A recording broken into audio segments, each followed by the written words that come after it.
Hey Siri, what's on my calendar for Tuesday?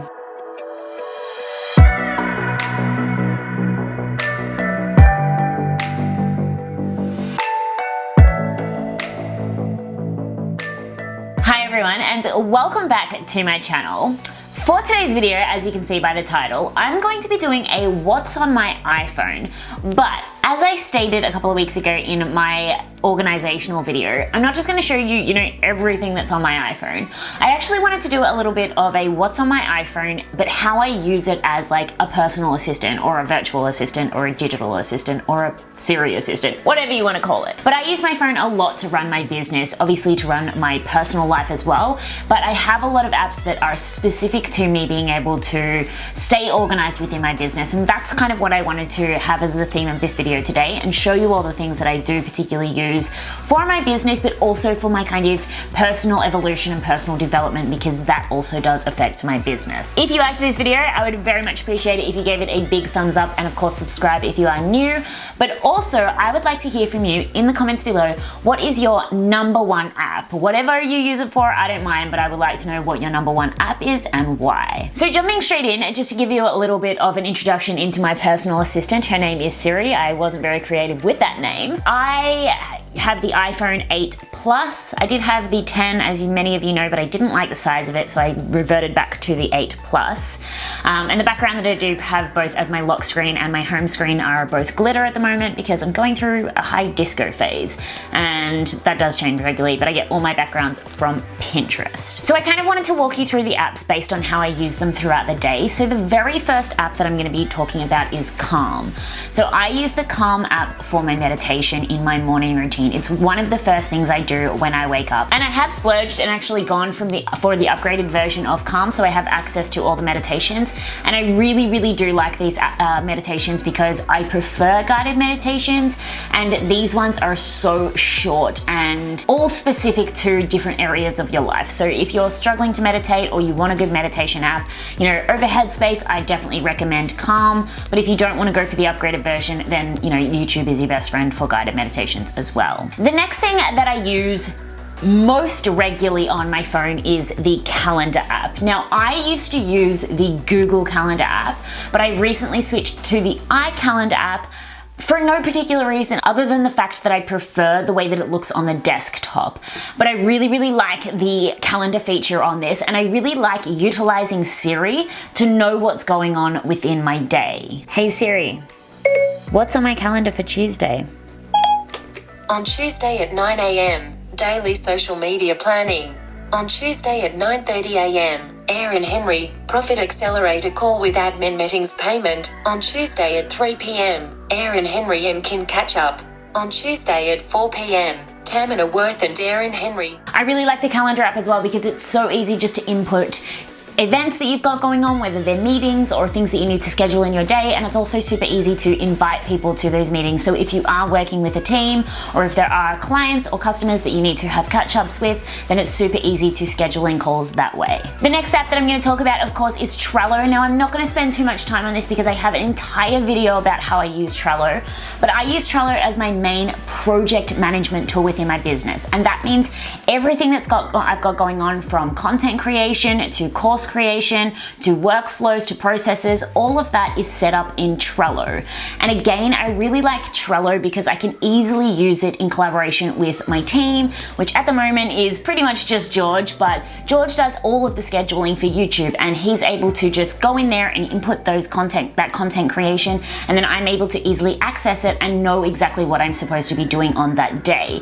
So Trello is a great app, and it's definitely my preference over Asana. I have used both only for the pure fact that I believe Trello is better for creatives, and I think that Asana is more for strategical people. The next two apps that I do want to talk about is Evernote and Google Drive.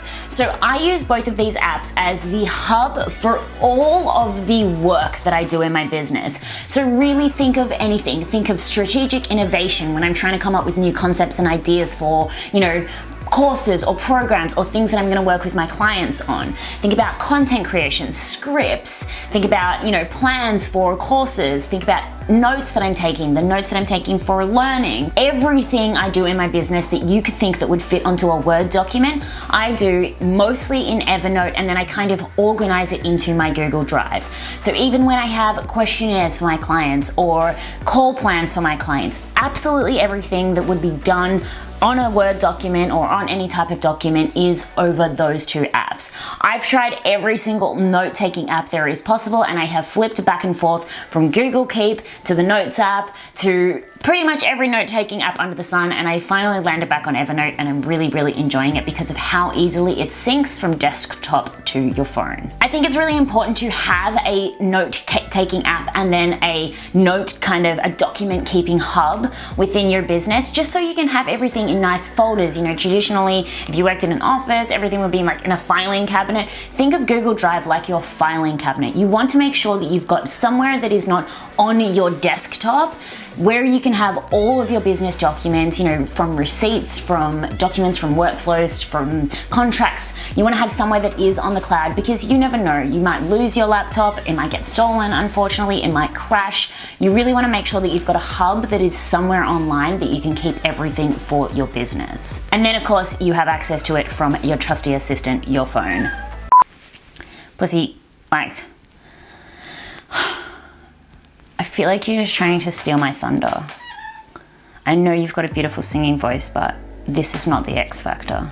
So the next bunch of apps that I'm going to talk about are all the ones that have to do with education. So I actually have the main ones that I use on my front home screen, and then I have an education folder as well. So this actually includes YouTube, Audible, podcast, the podcast app. I use the Apple Podcast app.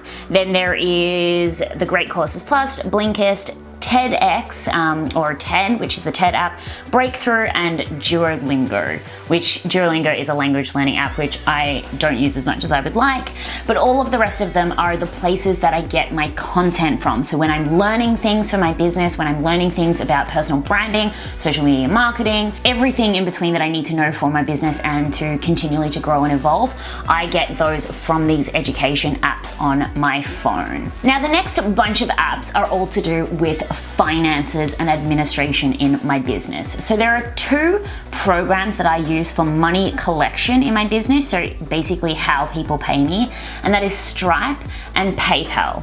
Now Stripe is a credit card processing program. So for someone who wanted to pay by secure payment with a credit card, whether it be on Teachable or on Samcart or any of these kind of online payment processing platforms, the money for me would go directly into Stripe and then get transferred directly to my business bank account.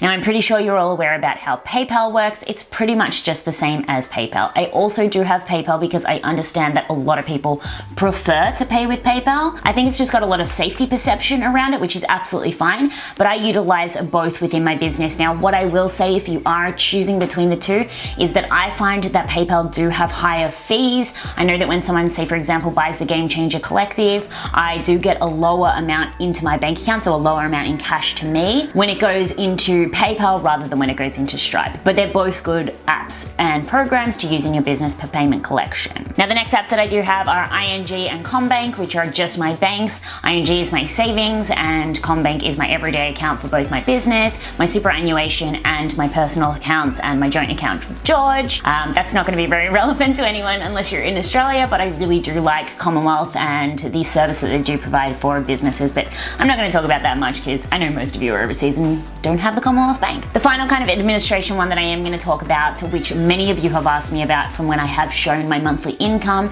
is QuickBooks. So that is the software, the accounting software that I use for my business. So I have access to it, my accountant has access to it, he does all of my tax and everything. Obviously we have quarterly tax and then the final end of year tax, but I love love QuickBooks because it's connected straight to your bank account. So any income that goes into your bank account and any expenses that happen from your bank account, it automatically registers as your profit and loss statement. So by quarterly, by yearly, by monthly, by financial year, you can have a look at exactly how much is coming in, how much is going out, and therefore what is your profit on top of that. So I really recommend QuickBooks because I love the desktop program, but it's so easy to do on your phone. Like, I don't send a lot of invoices in my business because most of it's done by PayPal, but you know, in the past when I had my social media marketing business, I could easily just send a client an invoice from my phone and they could pay online. So it just makes the payment processing so simple. The next two apps that I am going to talk about are all to do with email. So I have obviously the iPhone mail app, which I do really like. I must admit I don't send a lot of emails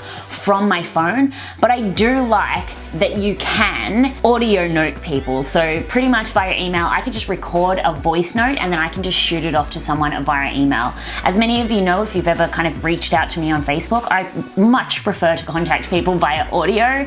That's why I love WhatsApp. But I just really like the email feature for that. So I do often check my emails on the go on my phone, but I really like the fact that I can just go into the voice memo app, I can record something and I can easily shoot it off.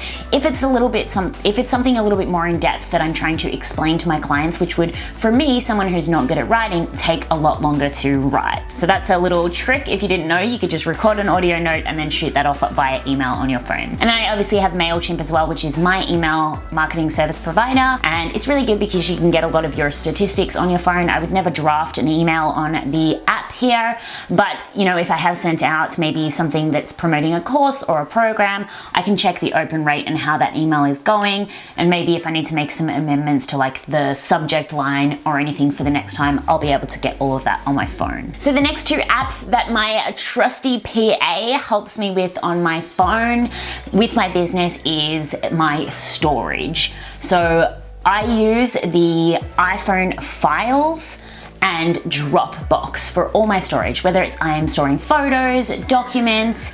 I know before I said Google Drive stores a lot of my documents as well, but anything outside of that, if I need to send a video to someone, if I need to send a photo to someone, I'll put it in Dropbox.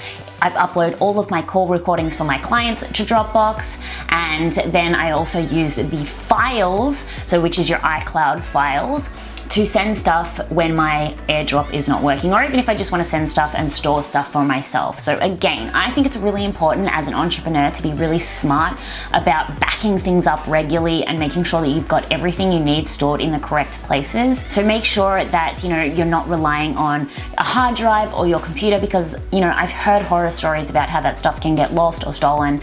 So the three that I definitely recommend to have working together in your business, the apps that I recommend are Dropbox, the iCloud files if you're, you know, an Apple user, and then Google Drive. And then the last couple of apps that I did want to talk about that I do use regularly in my business are both transportation apps. So Uber is one that I use a lot in my business, which is connected to my business account, because if you're not aware, if you're traveling places and it's to do with business, like say for example, I'm going to see a client or I'm going to a meeting or something like that, all of that can be claimed as a business expense. So I quite often do use Uber, and I do claim that as a business expense, and Uber is an app that I use regularly on my phone. And then another one I use is the Qantas app. So Qantas is an Australian airline, and I am a silver member through my business. So I am often looking for flights. If I need to go interstate or overseas, then I'm always booking those through the app. And I really like that I have access to that on my phone, because, you know, not that I'm ever just sitting there and sporadically book flights on my phone, but I like to check the flight prices, you know, when I'm going to the States at the end of the year, and I want to make sure I can have a regular eye on the cheapest prices for me to get there. So obviously I have lots more apps on my iPhone, but these are the ones that I pretty much use for my business. So I really hope that me introducing you to how I kind of use my phone daily as my little personal assistant, it allowed you to maybe get some ideas for how you can tighten up your own organization and productivity. I just really like to use my phone to find shortcuts. So whether that be, you know, asking Siri to Google something for me, or tell me what's on my calendar, or sending voice notes to people instead of an email, you know, whatever is going to help me to speed things up in my business, then that is predominantly what I'm using those apps for. So I really hope you enjoyed the video. I hope I introduced you to something that you didn't know already, or at least you just got to sit here and hang out with me and my PA for a little while. Thank you so much for watching. Don't forget to leave your favorite app in the comments below, and I'll see you in the next one.